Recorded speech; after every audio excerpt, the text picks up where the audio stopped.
So, good afternoon to all of you, and thank you so much for joining in. This is your registered migration agent attorney, Renante P. Sulit, with MARA number 1382407.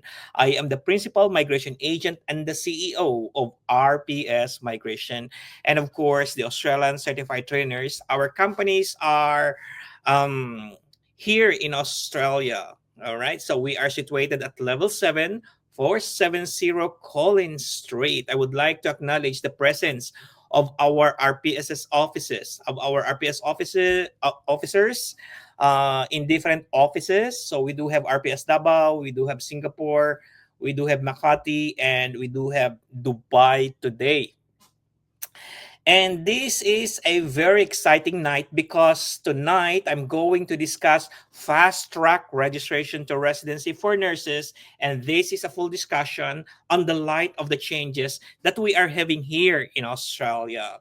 As we all know, this April 2025, there will be a massive migration of nurses. That's why we are very busy at the national office and RPS Singapore. We are very busy because there is a lot of nurses applying for our program, applying to become a registered nurse in Australia through direct registration. And that is what we are going to explain tonight, side by side with the existing standards of APRA. Okay, welcome to our fast track registration to residency for nurses. It's a full discussion of the general standards for registration of nurses in Australia, together with migration side. All right, so let's see, APRA pathways. Let's have a full discussion on that.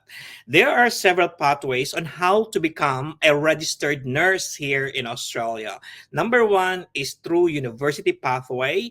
Number two is through Trans-Tasman mutual recognition. Number three is direct registration. And number four is the outcomes-based assessment. For the university pathway, many of your friends or some of your colleagues or maybe your relatives have done Bachelor of Nursing here in Australia. They converted their overseas degree to an Australian degree through credit transfer. So when they enroll in the university, say for example here in Melbourne and Victoria, they're going to do a 1-year conversion course because there is a credit transfer. Now, in other states, such as New South Wales and, of course, in Queensland, they have 2 years of nursing degree, the conversion course. In WA, in Western Australia, as well as in South Australia, they do have 1-year conversion course. So that is the university pathway, wherein after finishing the course, they are going to be eligible to apply for registration in APRA, no? Because they have satisfied the bachelor degree, the educational qualifications. Their qualification is now relevant. Now, let's have about the Trans-Tasman Mutual Recognition. The Trans-Tasman Mutual Recognition is for those nurses who are registered in New Zealand who would like to apply for a mutual recognition of their license, of their registration, to become a registered nurse here in Australia. And those who are in Australia who would like to become registered nurses as well in New Zealand, they can do so because of the Trans-Tasman Mutual Recognition. That is an agreement between two countries, New Zealand and Australia, to recognize certain professions. And one of them is nursing. All right. So that's why before, many nurses from Singapore, many nurses from UK, many nurses from Ireland applied first for New Zealand license through Nursing Council of New Zealand, and then they apply through Trans-Tasman Mutual Recognition in order to become a registered nurse in Australia.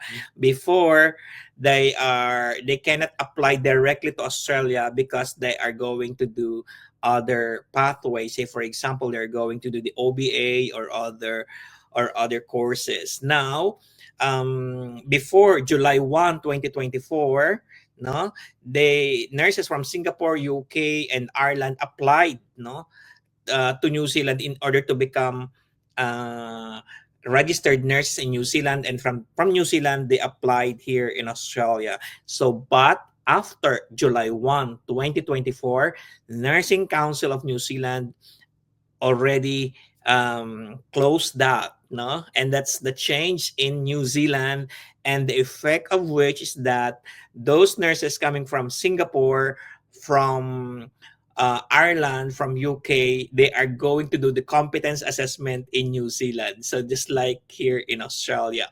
But this coming April to 2025, it will be the other way around. Okay, and I will discuss that later.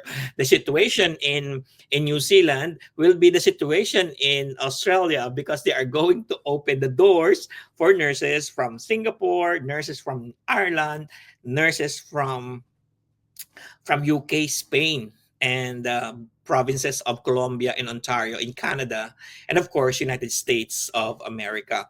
So that is the Trans Tasman recognition before.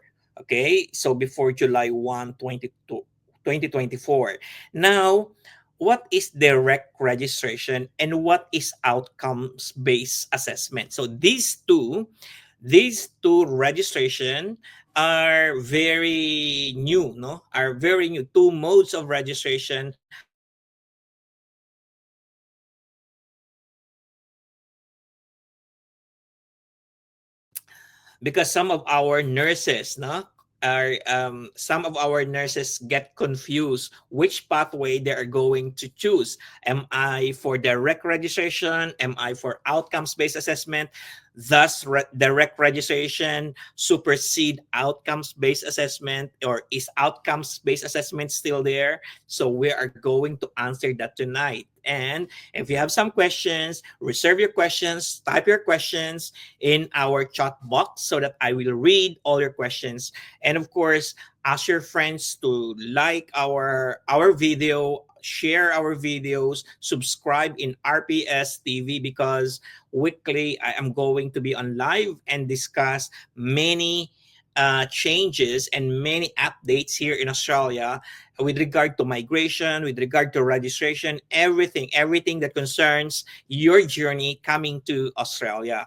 Now, so let us see. The outcomes based assessment is the newest approach of APRA in assessing internationally qualified nurses. No? And this is the candidates have to go through two examinations. Number one is NCLEX, and number two is the OSCE. However, this coming April 2025, no, not all graduates from the Philippines, not all graduates from India, not all graduates from other countries, aside from US, Ireland, no, UK, Singapore, Spain, and in Canada, the two provinces in Canada. So they are going to have a new pathway, no, and we are going to discuss that. Now, let's see. Let's go back first to the registration standards of nurses here in Australia that will be in effect this April 2025. So, we do have the core registration standards, and we do have the specific standard for internationally qualified nurses and midwives, because these core standards are applicable as well to other medical professions here in Australia. And this April 2025, there is a specific registration standard, the general registration for internationally qualified nurses. So, first, let's have that core standards, and these are mandatory. Number one is the criminal history registration standard.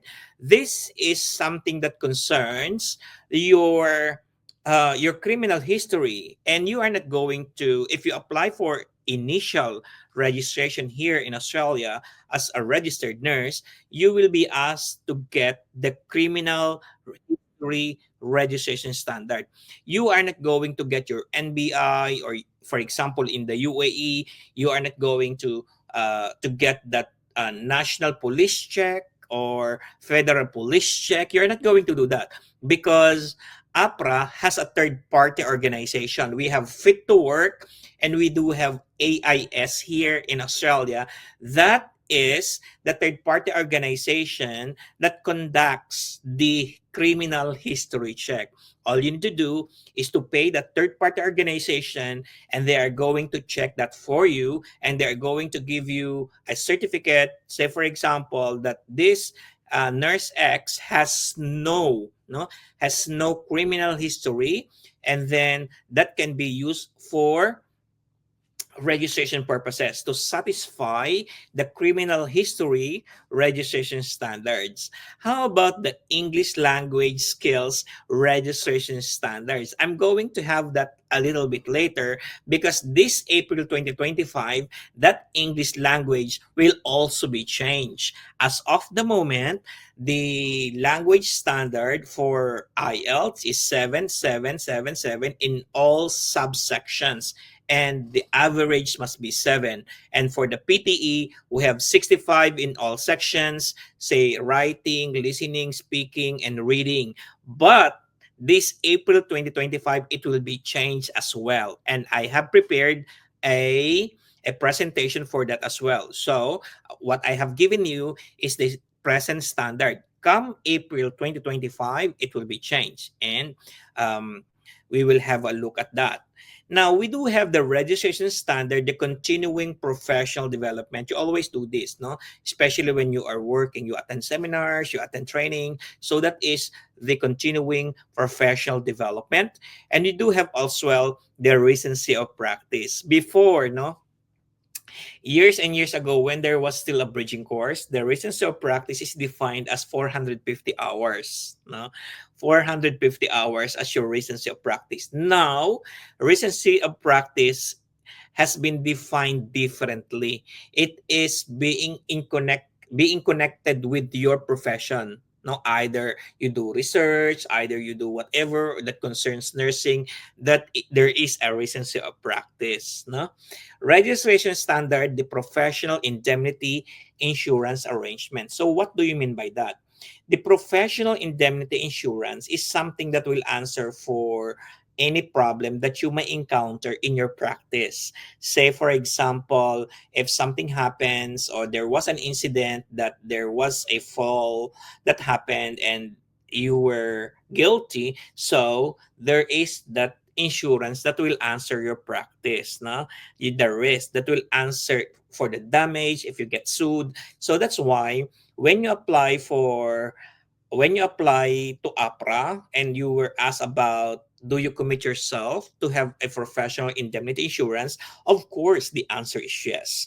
Because if you answer no, of course, you will not be approved the of the registration. You don't need to have that insurance yet. No, you don't need to have that insurance yet. All you need to do is a declaration that you are committing yourself to have the professional indemnity insurance. So these are the course registration standards here in Australia. So look at this. Look at these nurses. They are all nurses. They all pass the OSCE. This is part of the OBA. This group, they have the 100% batting average last September, and most of them get 10 out of 10.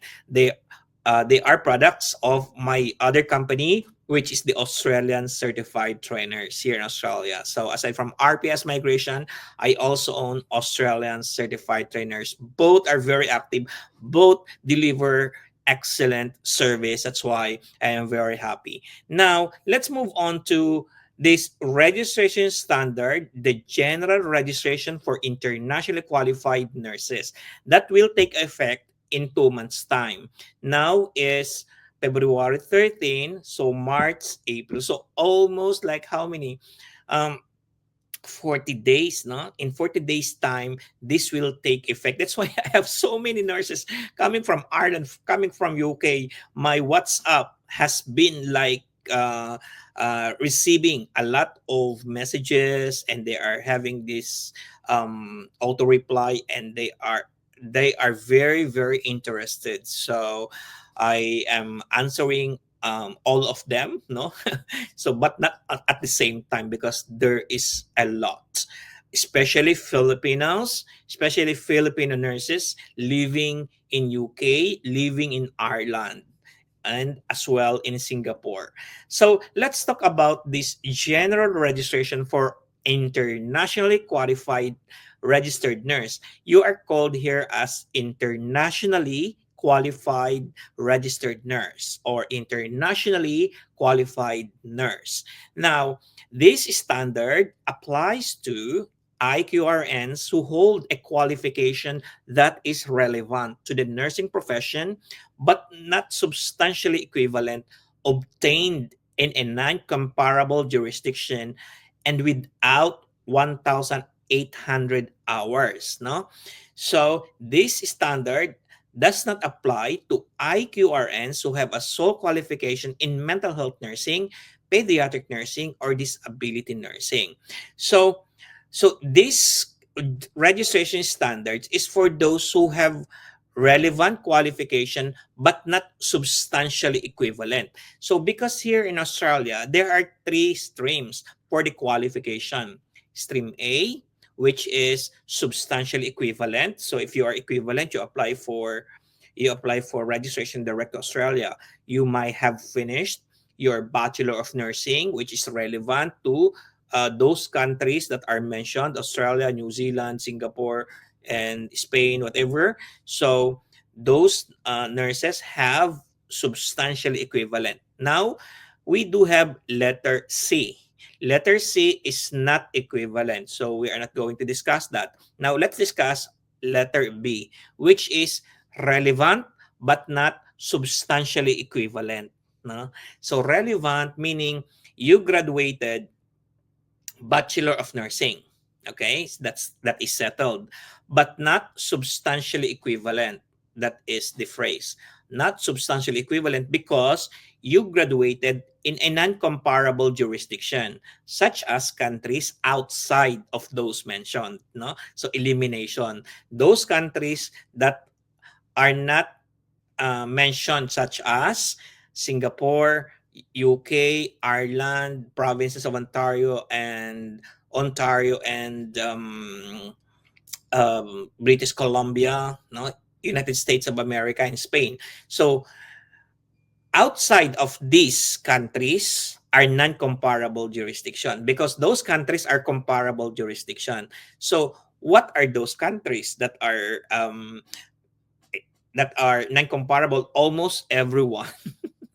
So including Philippines, no? Philippines, India, Nepal, Sri Lanka, Thailand, no, all others, no, they are not substantially equivalent. So they are relevant because it is Bachelor of Nursing, but not substantially equivalent. This is where the registration standard applies. No, this applies to them.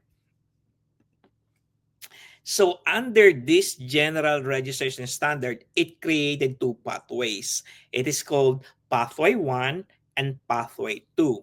Let's get into the let's dive into two pathways. No, the pathway number 1 is that internationally qualified registered nurses applying under Pathway 1 must demonstrate and provide evidence. So, must demonstrate and provide evidence. So, meaning to say that you have to produce, say for example, your degree certificate, your transcript of records, no? So because your testimony, because that will demonstrate, and that is a concrete evidence, conclusive one, of your qualification. Say, for example, your qualification requirements, such as relevant qualification obtained in the NMBA approved comparable jurisdiction. So, meaning to say, Bachelor of Nursing or Masters of Nursing, no, relevant, obtained in Singapore, obtained in Spain, obtained in Ontario and British Columbia in Canada, in United States of America, in Ireland, and United Kingdom. That is the relevant qualification obtained in the NMBA approved comparable jurisdiction. Letter B, completed assessment. No, you completed an assessment by way of number one, completion of minimum of 1,800 hours of practice. Maybe it is a clinical practice. No, it is a job, what do you call this, a job placement or a placement, no, clinical placement. So you completed that since January 1, 2017. And you have this, and so it is cumulative. Uh it is not exclusive but cumulative. You must satisfy both completed assessment by way of completion of 1,800 hours, and there is a statement from each employer where all or part of 1,800 hours of practice has been completed. So that is pathway number one. And this doesn't concern majority of nurses. Just like just like Philippine nurses, Indian nurses, they don't go to these countries and no, they don't go to these countries and study. They go there to work. Am I right? So let's not bother ourselves about pathway number one, because majority of nurses who are here, who are subscribers of RPS TV, do not belong to or does not belong to pathway number one. So let's move on. Still part of that. So you have the current or the previous general registration. So meaning to say, if you are current, you are currently working. Free views, general registration. So meaning to say that you worked before. So meaning to say those who resigned, no, already can also apply, because current slash previous general registration. So meaning to say, this is not only for active, no, this is also applicable for those who worked before, but that is not our concern. And meeting the requirements of criminal history, continuing professional development. Remember our course standards that I mentioned a while ago. So that is the other requirements. That is called the other requirements. Now let's move on to pathway number two, where majority of my subscribers belongs, no, because majority of our subscribers are from the Philippines, from and they are working in different parts of the world, and from India, Sri Lanka, those nurses, majority of them. Now let's look at pathway number two. IQRNs applying under pathway 2 must demonstrate and provide evidence. Look at the policy, no? Must demonstrate and provide evidence. It's very behavioral, meaning to say that you have your evidence with you, and that evidence could be your testimony, your degree certificate, your transcript of records, no? Something like that. So,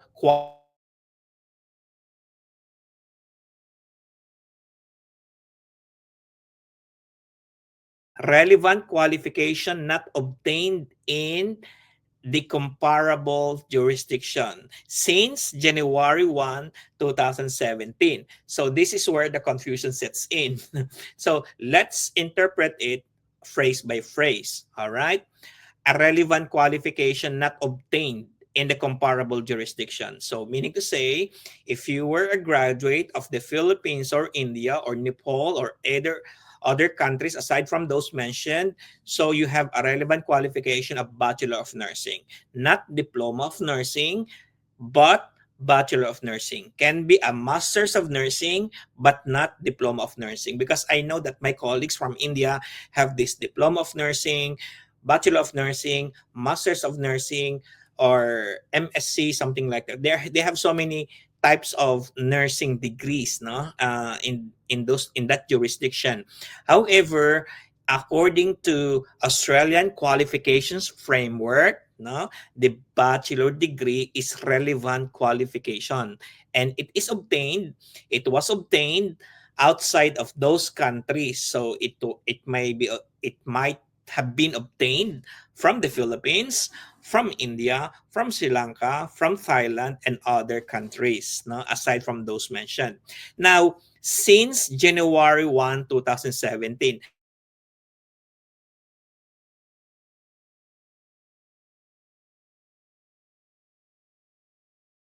issue, no, should not be an issue, because it is the time where the standards of APRA in Australia, the health standards here in Australia became the same with Singapore, with UK, with Ireland, Spain, province of Colombia, and Ontario, and United States of America. So according to the study, since January 1, 2017, the standards are the same. So, meaning to say, if you are working ever since and then until no January 1, 2017 and onwards, you are qualified. No, you have your relevant qualifications. Do not say that those nurses who just graduated in January 1, 2017, because if you have that, you are going to have at least 8 years of experience by now. No, because it's 2025 minus 2017 is 8 years, correct?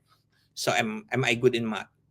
So maybe that is 8 years. Or if you are going to follow the age, no, you only have 28 years old, no, nurses. That is not the goal. No, that is not the goal, because that is discriminatory. The goal or the objective of this policy is to encourage nurses who are trained, who are experienced, who have experience in working in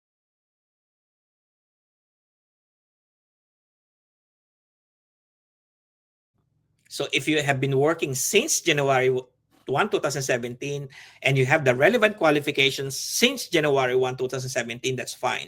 So for example, you graduated in 2009, and then you were asked, do you have a qualification since January 1, 2017? The answer is yes. It cannot be no, because my qualification has been ongoing. It's been there. It's never lost. No, I have been keeping my qualifications.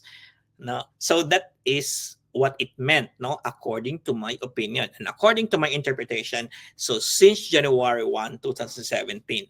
Now look, and no, we have end successful completion of a regulatory examination process for internationally qualified nurses in any approved comparable jurisdiction. So let's discuss those nurses in Singapore. How did you become a nurse in Singapore? You pass the Singapore board exam, correct? And how can you demonstrate and provide evidence of that? No, do you have that certification? Do you have the rating? So that is something that you need to present. Say for example, in UK, in Ireland, in UK you underwent CBT. No, CBT is the CBT test in UK, and after CBT, you have your OSCE. So, and then once you pass, then you will become a registered nurse in those jurisdiction, and you have to present that a certification that you pass CBT. CBT means computer-based test. No, computer-based test. Say for example, you pass in British of Columbia and Ontario, they have the NCLEX and they have the OSCE. Then you have to present that, so that you are demonstrating and you are providing evidence of your relevant qualifications. That's number one, and successful completion of a regulatory examination process. No, successful completion. So because many nurses are very good, no, in very creative. Say for example, I took the test but did not pass, but I took it. That's why it is phrased as successful completion of a regulatory examination. So you've been successful in completing it and passing it, of course. And here, competency requirements.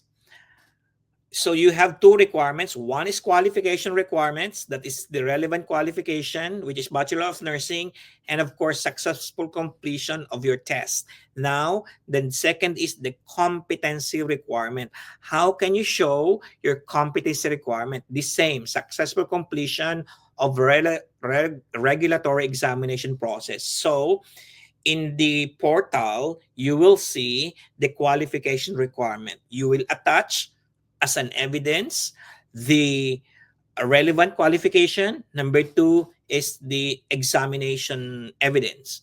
Number two, competency requirement. So you are going to attach the same.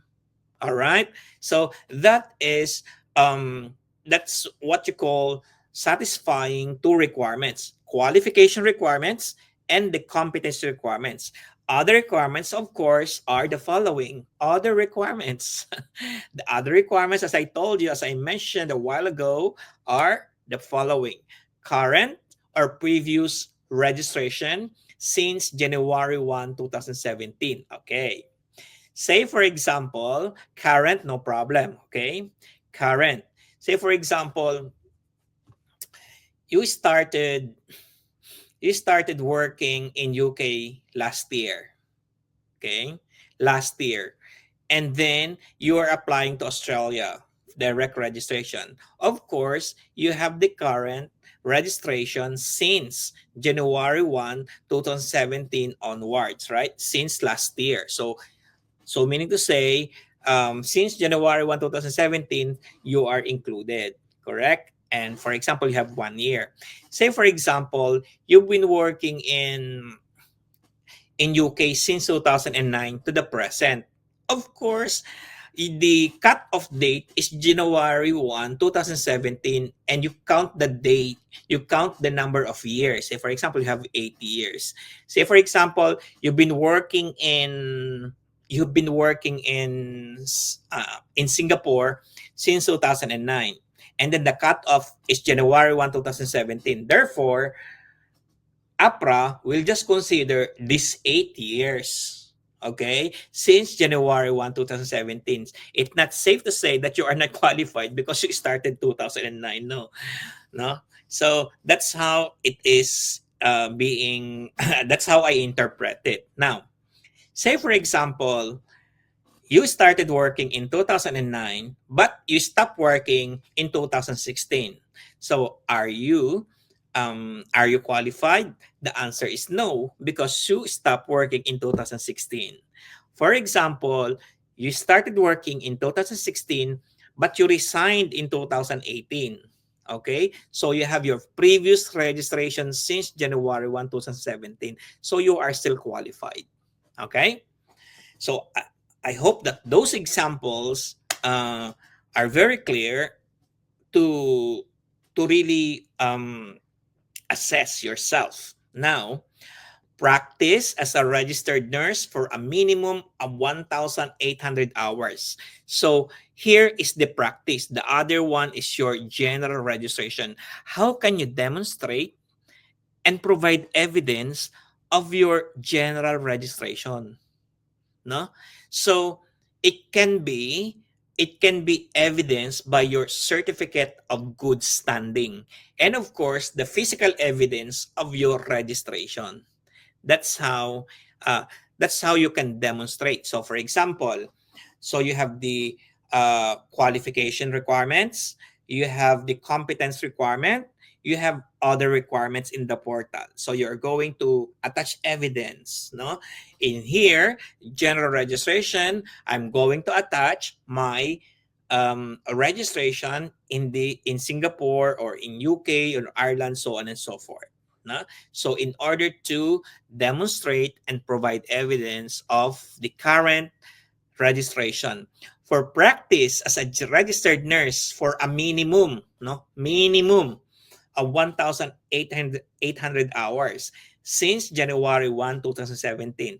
If you practice since 2009 up to present, so the cutoff date will be January 1, 2017. So the question would be, have you been working since 2017?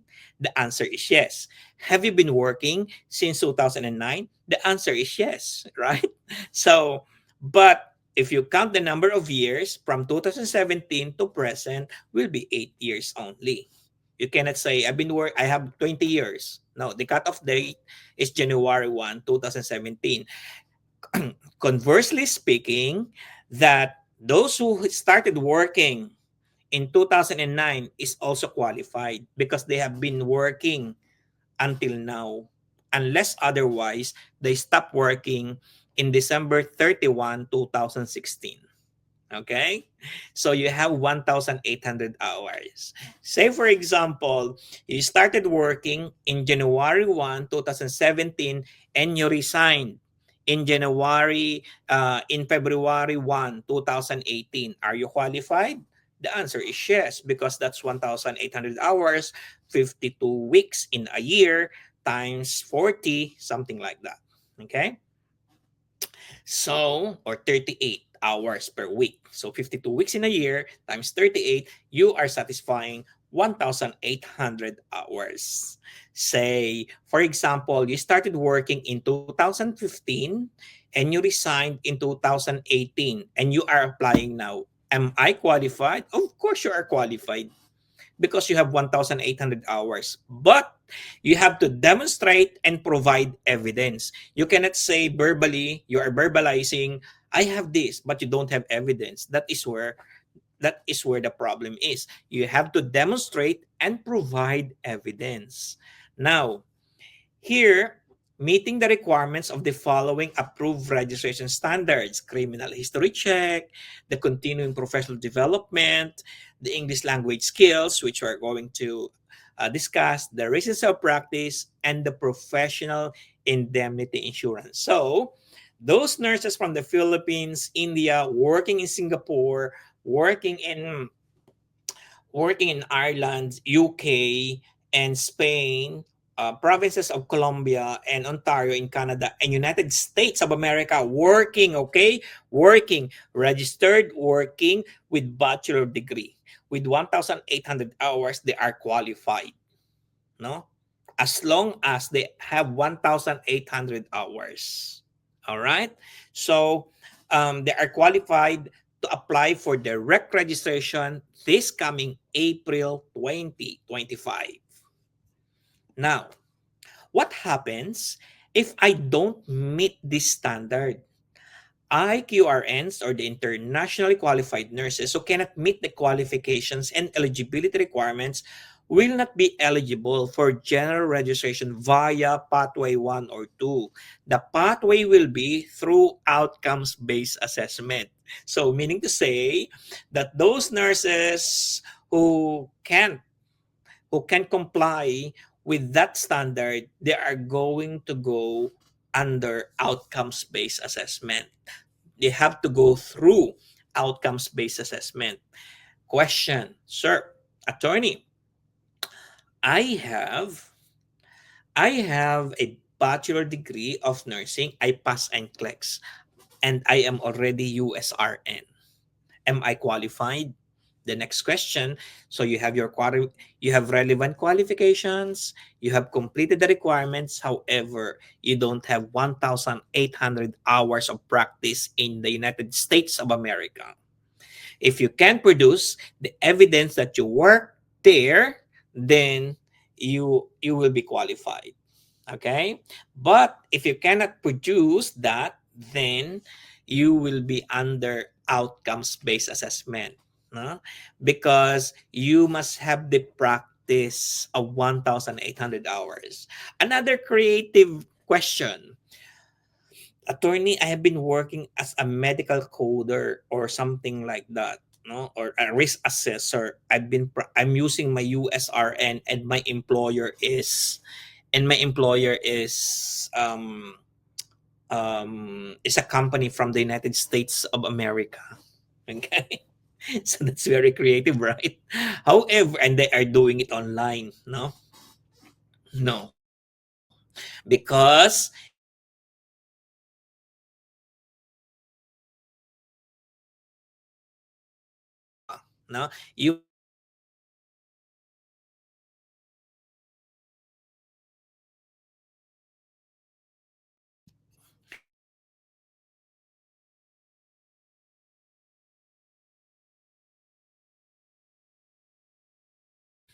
So those nurses, the risk assessors, their employers are not the companies in America, because it is being outsourced.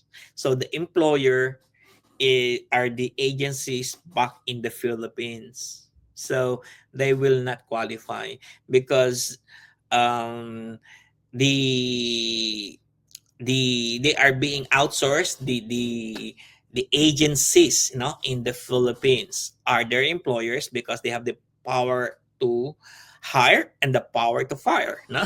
So to speak. So they are not going to get a statement coming from employer from the States of America, no? And you must be physically present, no, in the United States of America. I hope that is very clear. Now, let's the definitions. The comparable jurisdiction are those countries, no, an MBA approved international regulatory jurisdiction, country, state, or province that has comparable regulatory approaches, regulatory standards for education and registration, regulatory processes and procedures for the registration of internationally qualified nurses. A list of the NMBA approved comparable jurisdiction will be published in the NMBA website. So practice. Practice means any role, whether remunerated or not, in which the individual use their skills and knowledge as a health practitioner in their profession. Practice in this context is not restricted to the provision of the direct clinical care. So meaning to say, that if you are a clinic nurse, if you are an aged care nurse, or if you are a researcher, if you are a clinical instructor, that is also practice. Huh? That is also nursing practice. Now, what is the meaning of the recency of practice? It means that the health practitioner has maintained adequate connection with and recent practice in the profession since qualifying for or obtaining registration, no? So that is the reasons of practice. It's not only about it. It has no, for example, it has no working hours before, no? In during the bridging course there is a 450 hours, but as you can see there is no number of hours.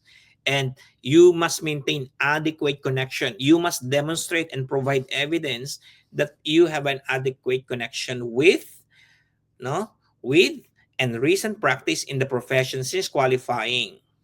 All right, so that is reasons of practice. So for example, if you don't have reasons of practice, so maybe the APRA, no, will take a notation, will put a notation in your registration. Relevant qualification, I have already um, discussed this one. Now, this is let's discuss about the English requirement, no? Okay. The English requirement, the registration standard, the English language skills, effective date will be April 2025. Many nurses are finding it hard to pass the English tests in Australia. However, no, Australia has introduced so many English language proficiency tests which are applicable for registration. I remember, or I know that in New Zealand, no, PTE is not applicable. Only OET and IELTS, no, for nurses. So here in Australia, PTE is applicable. So this standard will be in effect this coming April 2025. Look at look at this. The Nursing and Midwifery Board of Australia requires our applicants for initial registration. initial, to demonstrate English language skills to be suitable for registration. This registration standard sets out how an applicant for registration can demonstrate to the board that their competency in speaking and communicating in English is sufficient to practice nursing and midwifery. No? Now, you achieve the required minimum scores in one of the following English language tests and meet the requirements for test results specified in this standard. So these are the tests: Cambridge, C1 Advanced, and C2 Proficiency, IELTS, Academic, Occupational English Test, OET, Pearson Test of English, PT Academic, Test of English as a Foreign Language Internet-Based, TOEFL, IBT, and other language tests by the national boards. Now, so these are the tests that are applicable. So sometimes, later I'm going to give you a situation. No?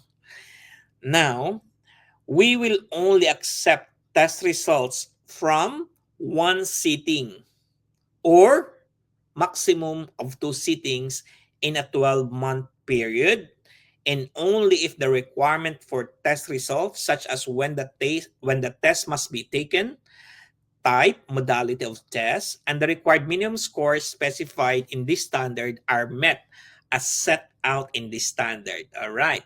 One sitting, no question. The second one, maximum of two sittings in a 12-month period, highlighted. My friends in India call this as clubbing, no, clubbing. So in the Philippines, it is called as combination. So if you have two sittings, the first sitting and second sitting must be in a 12-month period.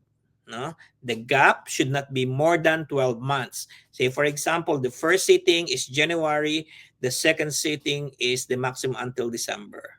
Okay? So you can combine it, you can club it. Say, for example, you sat for several English tests. So, for example, several PTE, 5 PTE. You want to, you sat for January, February, April, and December. And you are going to combine the two sittings, the first sitting and the last sitting. Okay? So you can do that because the 12-month period is still there. So you're not going to include these three, only the first and the last. All right?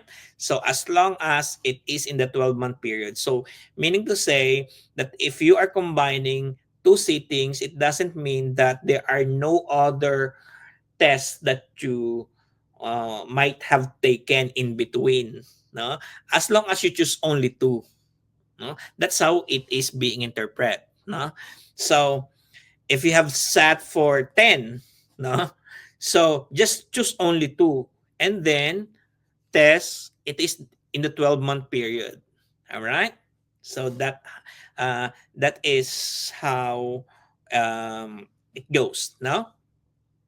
Now, let's move on to this. Test results and minimum requirements. What are the test results requirements that I must meet? So, for example, test results will be accepted if they were obtained within 2 years before the date you lodge your application for registration. Say, for example, because I have been in this practice for like 13 years, no? I have seen a lot. So, within 2 years, for registration purposes, the validity of English test is 2 years. For migration purposes, the validity of English test is 3 years. All right. Before the date you lodge your application for registration. When is this? Say when you pay APRA. Say for example, April, you pay APRA. That is the reckoning date. You move for 2 years. No, you count backwards 2 years. That is the reckoning date. Now, more than 2 years before the date you lodge your application for registration, if in the period since the test result were obtained, you have been working continuously saan, where, as a registered health practitioner, where English was the main language of practice in one of the recognized countries, or in another relevant disability age care role where English was the main language or practice in one of the recognized country. And your role requires you to read, write, listen to, and speak English in the work environment, and lodge your application for registration within 12 months of finishing your last period of employment. So, how is that? So, if you have a test result that is more than 2 years, however, you have been working in Ireland and in UK, and that English test expired, but you have been working as a nurse, then you can use that. Okay, so that's why those nurses from UK and from Ireland, no, and from United States of America are um are not going to present the English test. Nurses from Singapore are going to present the English test because that is one of the not one of the recognized countries. No, recognized countries is different from comparable jurisdiction. Remember, comparable jurisdiction is for purposes of registration. Recognized countries is for purposes of English tests.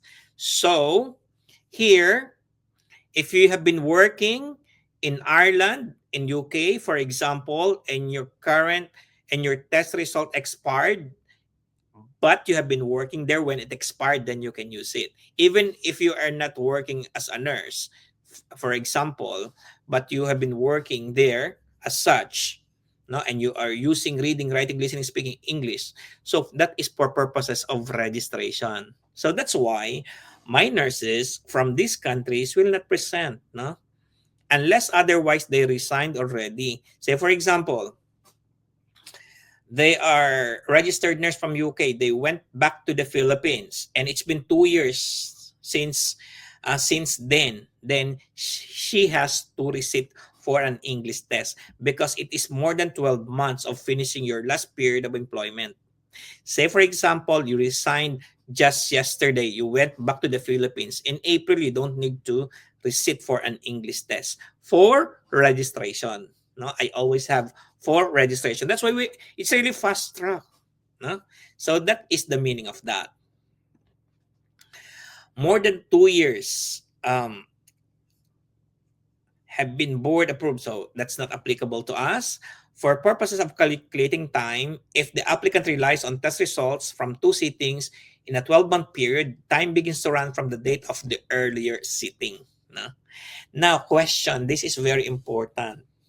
What if you are a registered nurse from British of Columbia and Ontario? I know that their English test is IELTS, but general.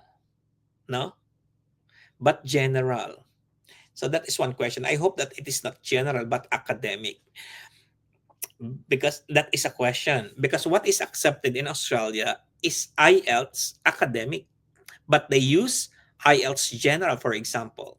So that is something uh, that APRA has to rule. However, sitting for an English test, for example, Pearson test of English, it's very easy, no, for according to my clients, no, because I have been in this practice. Maybe 90% of my clients, no, presented Pearson test of English. All right, let's see the test requirements for the Cambridge. So I haven't used that for the IELTS. IELTS academic paper and computer at test center only. So because there is an IELTS that is being carried out at home, but it has to be in the testing center. The overall score must be 7. The minimum in listening, reading, speaking is 7, and in writing 6.5. Okay, so as you can see, 6.5 is acceptable when it is for writing. Now, you achieve a minimum overall score of 7 in each sitting, and you achieve a minimum score of 7 in each component for listening, reading, and speaking, and a minimum of 6.5 for writing across the two sittings. When using two sittings, no score in any component of the test for either test sitting is below 6.5. What is the meaning of that? If you are going to combine IELTS, the combination is IELTS to IELTS, not IELTS to PTE. It will never, it will not, you, APRA will not understand it. It should be IELTS and IELTS academic. IELTS academic, okay? So if you are combining, be sure there is no lower than 6.5. No? There is no lower than 6.5. And if you combine, for example, the first sitting has 7.7, 6.57, and the second sitting is 6.5, 6.577. As long as you complete that 7 and the overall 7, then that's fine. Okay? Okay, that is the combination. And the gap should not be more than 12 months. Let's move on. PTE. What happened to this? All right. So for the PTE, okay, sorry. For PTE, something is hidden. For the PTE, it is 66 overall. No? 66 overall, but the writing is 56 only this April. So it can be 66, 66, 66, and 56 in writing. All right? So it's very easy.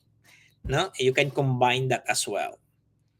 Now, let's move on to the outcomes-based assessment. So remember, if you are not qualified, if you are not working in those jurisdictions, comparable jurisdictions, then you will be qualified under outcomes-based assessment.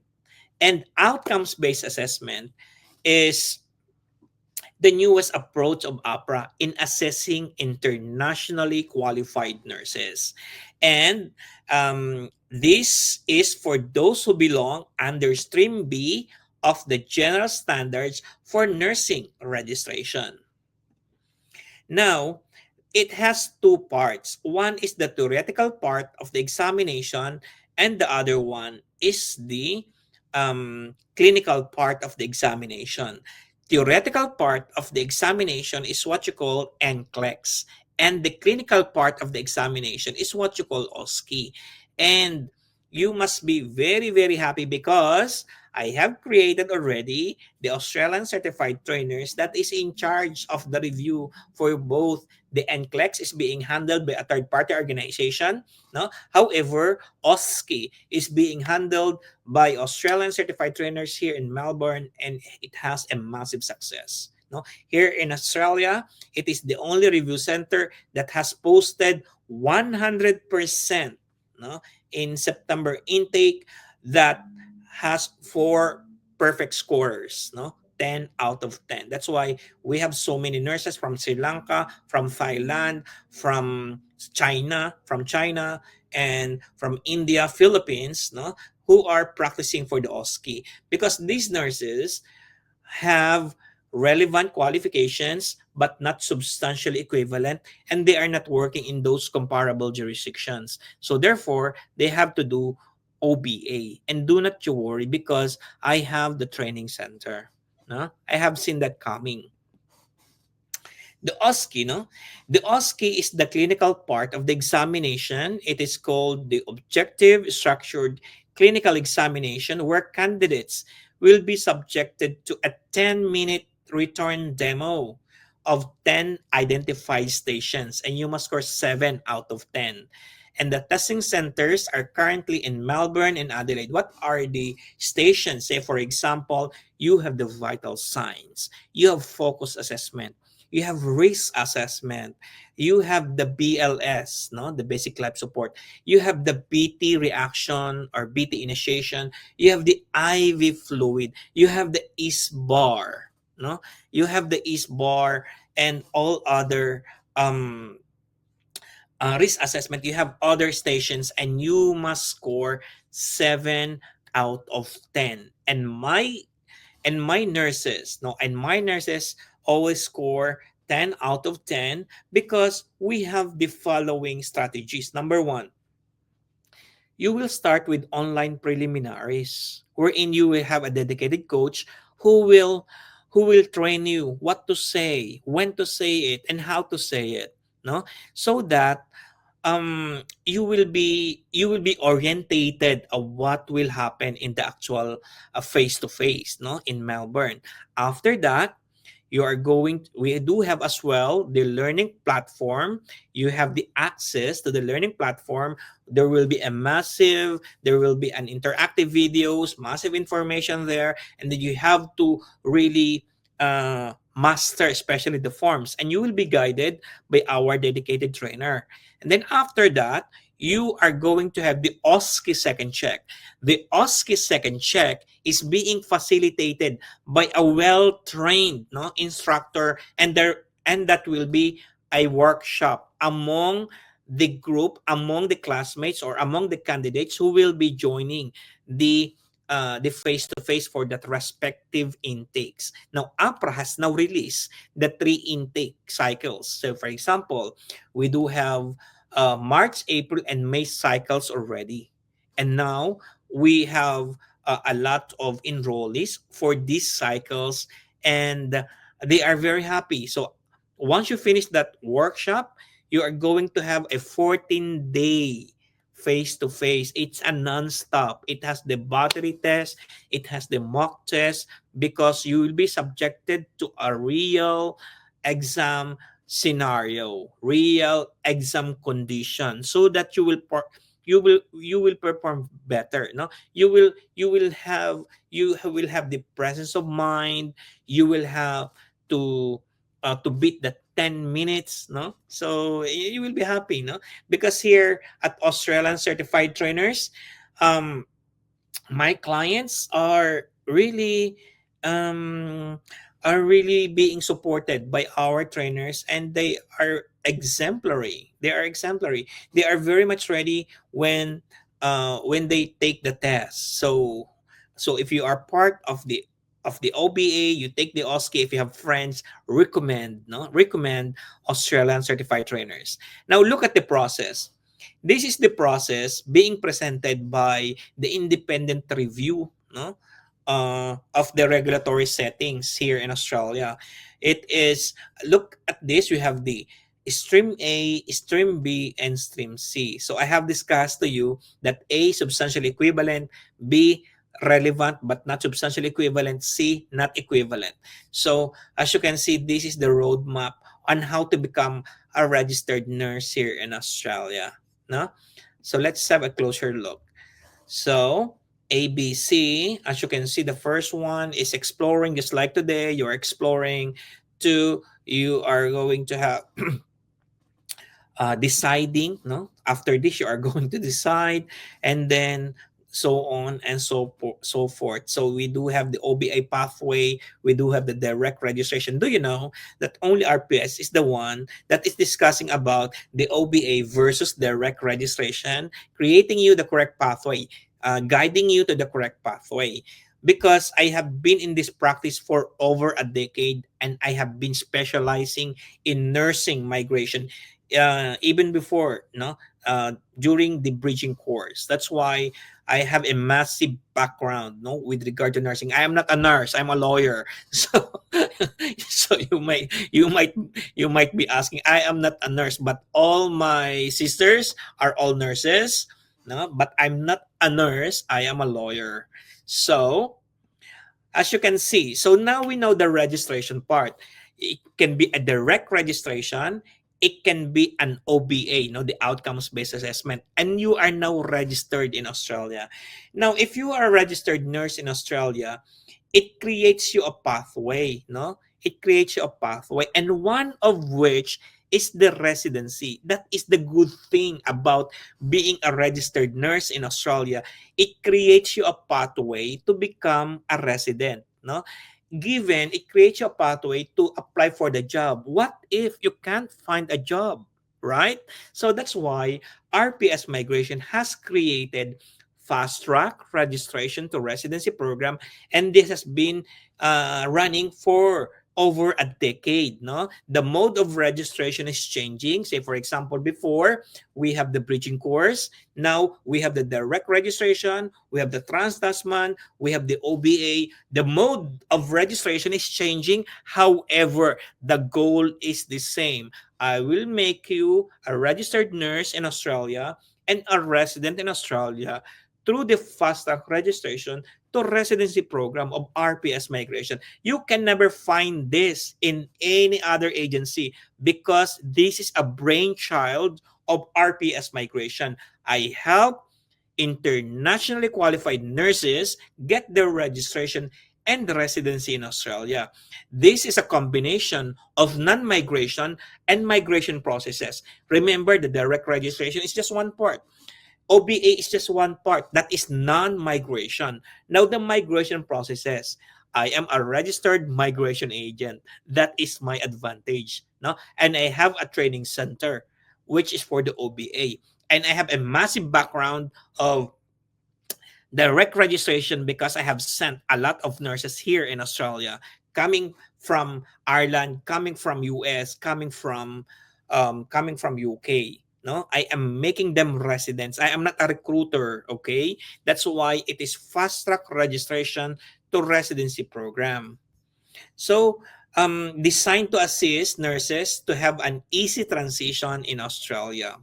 What are the goals of the program? No, registration and residency. If you become a registered nurse, check. If you become a resident, check. This is a combination of APRA registration and the General Skilled Migration Program of the Department of Home Affairs. It aims to assist nurses settle in Australia as immigrants and not solely to rely on getting sponsorship, which has been usually the issue. I created this when I was starting as a registered migration agent because before, years and years ago, when there were a lot of nurses, no, nurses in Australia, they couldn't find a job. What I did, I helped them become immigrants because if you are an immigrant here in Australia, you are the priority for the job because you don't need sponsors. All right. I hope that you get that. That residency is more than a job. Now, let's move on. Career and visa opportunities of Australian registered nurses. Number one, increases employability, paving way for skilled in-demand visa subclass 482. So if you become a registered nurse in Australia, you can apply for sponsorship. Of course, you will be interviewed. Of course, you are going through the process uh, of job hiring. And of course, RPS is not giving you a job. So I'm just discussing you that it opens to subclass 482. So of course, many will have it DIY, no? Na um thinking that once they become a registered nurse in Australia, the job is here right away. No. It is all about safe practice. You are a registered nurse, yes, but are you safe to practice? No? Remember that. That's why that's why I have this residency, no, application. Opens opportunities for subclasses 186, 189, 190, 491, and 489. These numbers are permanent residency visa except for 491 and 489. However, the transition of which is also permanent resident. So I'm just showing you that it opens the opportunities for you to be qualified for these subclasses. And of course, qualifies for 407 or traineeship visa. Say, for example, you lack experience, but you are a registered nurse. Of course, It can be for 07 or traineeship visa. And your registration can either be from direct, can either be from OBA, so, or university or Trans-Tasman pathway. So for those pathways, once you become a registered nurse here in Australia, these are the opportunities for visa and career of our nurses. Now, what are the eligibility requirements for the skilled in demand visa? Because one of the common questions of our nurses, can you give me a job? No. Let's see if you are qualified. So 1 year of experience under skilled in demand visa, you have a 1 year, you must have at least 1 year of experience uh, in order to qualify for sponsorship. You must be a registered nurse in Australia. You must have a sponsor and you must have your nomination. No? Say for example, you will say, I am already a registered nurse in Australia, but I cannot find a job because um, you are competing with those nurses who have 10 years of experience, no, 15 years of experience, and you have 1 year of experience only. So that's why it is better for you to become a resident and then um, apply for build your portfolio in several hospitals here, because here in Australia there are many agencies not like agencies back in the Philippines that are recruiting for permanent jobs, no? So agencies are sometimes agencies that send nurses to hospitals for casual work. So for example, you will be there for 2 weeks, you will be there for 3 weeks, something like that. So you are building your portfolio. You don't need sponsor because you are a resident, you are one of us, no? Say, what are the eligibility requirements? What are the eligibility requirements for 186 visa? This is a permanent visa sponsor as well. No, not 1 year of experience. You must have at least 3 years of experience. So I have to correct that. For the 186 visa, you must have at least 3 years of experience. You must be a registered nurse. You must have your sponsor, and you must have an approved nomination. Eligibility for the general skilled migration. This is a points tested visa. So you must be a registered nurse, you must have no medical condition, and you must be less than 45 years old in order to become a resident here. Question, what if I am turning 45, right? So, unfortunately, as of the moment, you are not qualified to become a resident in Australia. Once you become a registered nurse in Australia, then apply through Trans-Tasman to New Zealand. In New Zealand, it's until 55. So you can apply for residency in New Zealand. There is a move, no, I read in the independent review that hopefully it will be pushed through, that the age here in Australia for the health professionals will go back to 55. Hopefully, no? Hopefully, fingers crossed. Okay. What are the benefits of permanent resident in Australia? So, number one, you you can remain here in Australia indefinitely. So this is your home, no? And you can work and study in Australia as well, no? And of course, you can enroll in the National Health Scheme Medicare. So one of the reasons why I migrated in Australia is all about Medicare. If you go back to the Philippines, you go to PhilHealth, right? So, but here you have the Medicare. That is very important. Who never gets old, who never gets sick. All of us get old, all of us get sick. So you have to apply for permanent residency so that you have the Medicare. Apply for bank loans to buy property. See? I have a friend, Ninong A, who has 14 houses, or I think counting, no? So because he has built his portfolio already. So sponsor eligible relatives for permanent residence, okay? So apply for Australian citizenship if eligible. Here in Australia, you must stay for 4 years in order to become an Australian citizen. The moment you arrive here, count 4 years. No, you will become an Australian citizen as long as you are a permanent resident for at least a year. Travel to in Australia for as long as your travel facility permits, attend free language classes, and you can also work in New Zealand. No? So this is new. Work in New Zealand. If you are a permanent resident in Australia, you can go to New Zealand and work. So, because of the work rights. So that is very good, right? Now, how can you engage RPS migration? No?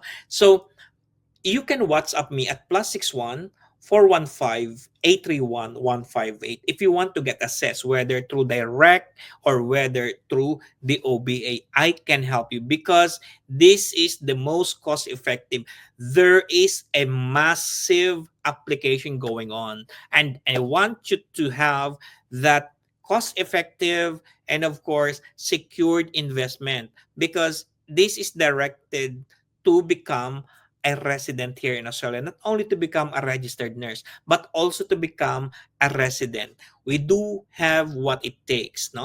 I have the registration, I have the experience, I have the facilities. There is nothing that we cannot do. If I assess you as having the reasonable chance of getting the permanent visa or the residency visa, then you really have to start now, no?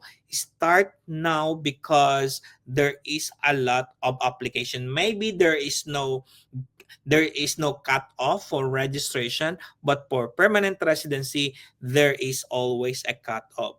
No, there is always a cut-off. So please WhatsApp me at +61 415 831 158. So, and I'm going to, there is a auto reply, fill out the form, and I will assess you. I will give you the code as well of the costs and charges that you will encounter. Don't worry about the costs and charges because it is on schedule. You're not going to have that money right now. You don't need to pay it right away because it is on schedule, and the processing fee at RPS Migration is progressive in nature, meaning to say that you are paying us when your application is progressing. So I am very happy. I'm very happy, guys, and I hope that you continue subscribing at RPS TV. You have to press the notification bell so that you will be notified in my next live session. Thank you so much, guys. I really appreciate your presence tonight. So if you want to engage RPS Migration, WhatsApp us at +61 415 831 158. Kay RPS, sulit ang visa mo.